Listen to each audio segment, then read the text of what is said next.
بسم الله الرحمن الرحيم والحمد لله رب العالمين وأشهد أن لا إله إلا الله وحده لا شريك له وأن محمدا عبده ورسوله فإن خير الحديث كتاب الله وخير الهدي هدي محمد صلى الله عليه وسلم وشر الأمور محدثاتها وكل محدثة بدعة وكل بدعة ضلالة وكل ضلالة في النار أما بعد.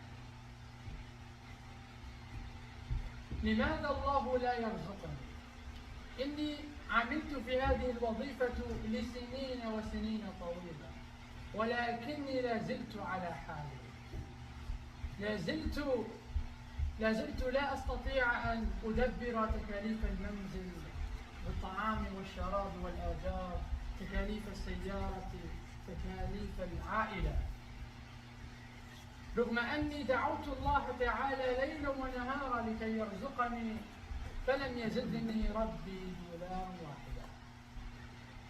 Why is Allah not giving me the wealth that I'm asking for? I've been working in this job for many years and I'm still in the same situation.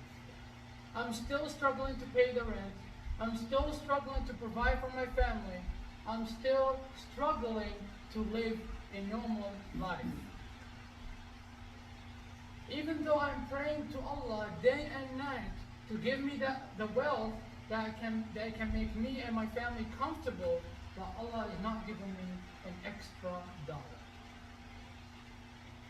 فاليوم بإذن الله سنتكلم عن الرزق وكيف أن الله تعالى يبسط الرزق على عباده وأنواع الدعاة الذين يدعون الله تعالى ليجلب لهم الرزق.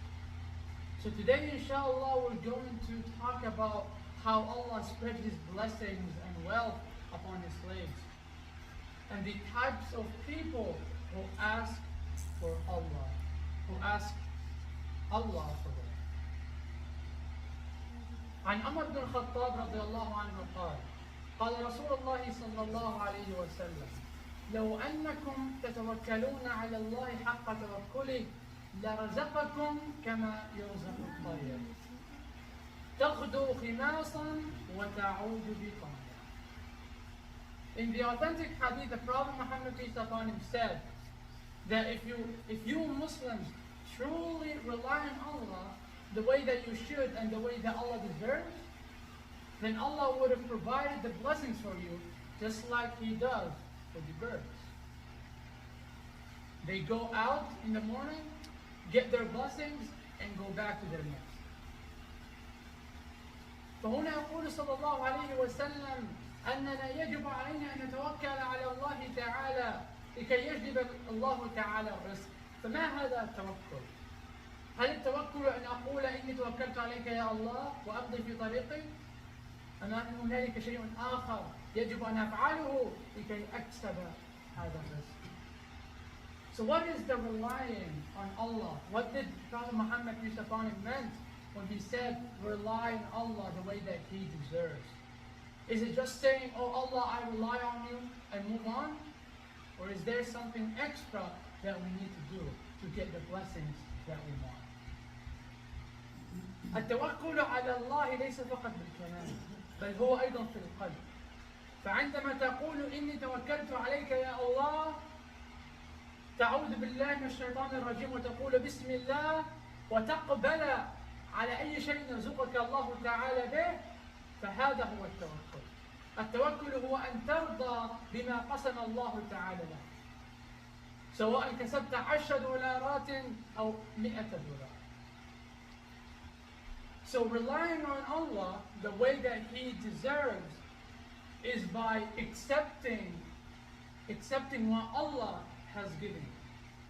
Whether you work today, you earn $10 or $100, you always accept what Allah has given you. And that's the true meaning of relying on Allah. You can't say I'm relying on Allah and Allah gives you some wealth and then you complain about it. That's not how relying on Allah works.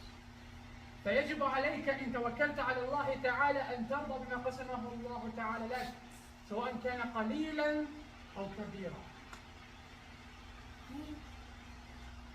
وبذلك ستجزى الخير الذي كتبه الله تعالى لك في هذه الدنيا وستجزى حسنات صبرك في الآخرة. And this way you will earn the blessing that Allah has assigned you for today in this life, and you will earn the rewards that will save you from the hellfire in the hereafter. The second thing that the Prophet Muhammad peace be upon him meant by relying on Allah is having patience. So for example, when days come that there is not really much money that you made, let's say you have a business and you didn't make that much money today, you always be patient and you don't say, oh Allah, I didn't get enough today. والشيء الثاني الذي ذكره نبينا محمد صلى الله عليه وسلم عندما تكلم عن التوكل على الله هو الصبر. فمثلا إن كان لديك محلا ما أو متجرا ما وكانت رزقة يومك قليلة، فإن صبرت وشكرت هذا هو المعنى الحقيقي للتوكل. ولكن إن تذمرت ولن تقبل أن الله تعالى أعطاك قليلا اليوم فأنت هنالك لا تتبع معنى التوكل عليه. But if you don't follow what the Prophet Muhammad said by being patient and accepting what Allah has given you, then you will be able to guarantee rewards in this life and in the hereafter. In other authentic hadith, the Prophet Muhammad said that there is 3 ways that Allah accepts your dua. في حديث صحيح آخر تكلم الرسول صلى الله عليه وسلم عن 3 طرق يستجيب الله تعالى. هو إما أن يعجل لك دعواك في الدنيا، وإما أن يدخرها لك في الآخرة، وإما أن يقيك من الشر ما يوازن ما دعوك به. One of those 3 things that Allah that will answer your dua with is, first is that He will give you what you ask for. Like you asked Allah for a car, He gave you a car. You asked Allah for a house, He gave you a house. Or He might place it, He might save it for you in the hereafter. So you wanted a house, Allah will provide a house for you in paradise if you are patient and thankful. You wanted a car, Allah will provide it for you in paradise. And remember, the poorest man in Jannah, in paradise, will be 10 times richer than the richest man in this world. وتذكروا أن أفقر شخص في الجنة هو أغنى من أغنى رجل في هذه الدنيا 10 أضعاف. And third of all is that he might save you from a bad event like an accident or a murder or a crime that is equivalent to what you asked for. So for example, you asked Allah for a car, Allah protected you from a car accident. You asked Him for a house, Allah protected your current house from being demolished. ولذلك يجب علينا أن نكون صبورين وأن نشكر الله تعالى لأننا لا نستطيع أن نرى الصورة بأكملها. نحن ندعو الله تعالى أن يرزقنا اليوم ولكننا لا نعلم ماذا سيأتي غدا. وربما الرزق الذي ندعو الله تعالى أن يرزقنا به قد يضرنا ويضر عوائلنا غدا. And that's why we have to be patient and thankful whenever we pray to Allah, because we can't see the full picture. We might ask Allah for wealth, but that wealth might destroy us and our families tomorrow. We might ask God for more money today, but in the future it will ruin our current life and our hereafter life. ونسأل الله تعالى أن يؤتينا في الآخرة حسنة وفي الدنيا حسنة وأن يقنا عذاب النار. And I ask Allah to give us the rewards that we deserve in this life and in the hereafter, and to protect us from the hellfire. وأستغفر الله لي ولكم ولسائر المسلمين. بسم الله والحمد لله والصلاة والسلام على رسول الله وعلى آله وصحبه ومن والاه أما بعد. هنالك ثلاث أنواع من الناس الذين أراهم كثيرا، هم الذين يدعون الله بالعبادة.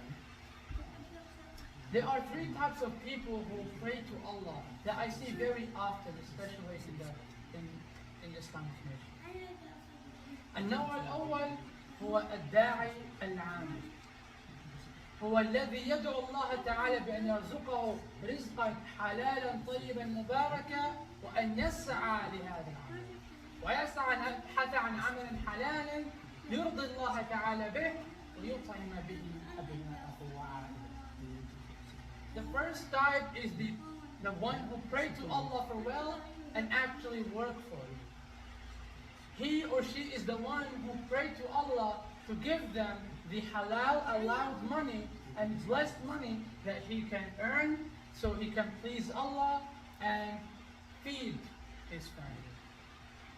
Those are the ones who wins in this life and in the hereafter.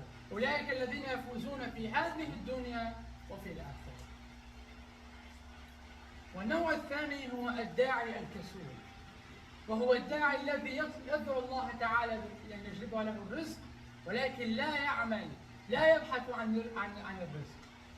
فمثله كمثل صاحب السيارة إن أراد أن يذهب لمكان ما لا يشغل السيارة ويدعو الله تعالى أن يوصله لذاك المكان. And the second type that I see very often is the lazy one who calls upon Allah. That lazy one is the one who calls upon Allah to give him or her wealth, but doesn't work for it, doesn't go search for it. So he is like the example of someone sitting in their car, praying to Allah to help them reach their destination, but they don't turn on the car and drive and going to their destination. والنوع الثالث وهو الأخطر من رأيي وهو الداعي النافع، وهو الذي إن دعا الله تعالى بشيء ولم يحقق الله تعالى دعواه في هذه الدنيا نكر كل شيء، كل ما رزقه الله تعالى، وقال إن الله تعالى يكرهني ولا يريد لي الخير. And the third type, and is one of the most dangerous types in my opinion, is the ones that when they don't receive what they ask for in this life, they turn to be ungrateful and unthankful. And they say that, oh, Allah hates me and doesn't want good for me. For example, they would ask God to give them a family, a good, healthy family. But Allah, for some reason, doesn't provide that for them in this life. So they would be like, oh, Allah has written upon me sadness and depression. And that's one of the arrogant routes that a Muslim might take, and that would take him out of the fold and the mercy of Allah.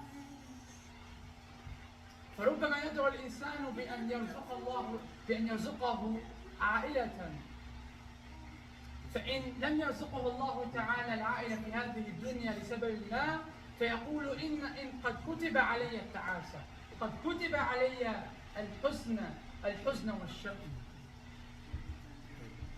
وهذه من الطرق التي تجعل الإنسان متكبرا جبارا وتخرج هذا الشخص من رحمة الله عز وجل. لأننا إن لم نثق برحمة وعدل الله تعالى فما الفائدة بأن نكون مسلمين من الأساس؟ Because if we can't trust the justice and the mercy of Allah, then what's even the point of being a Muslim in the first place?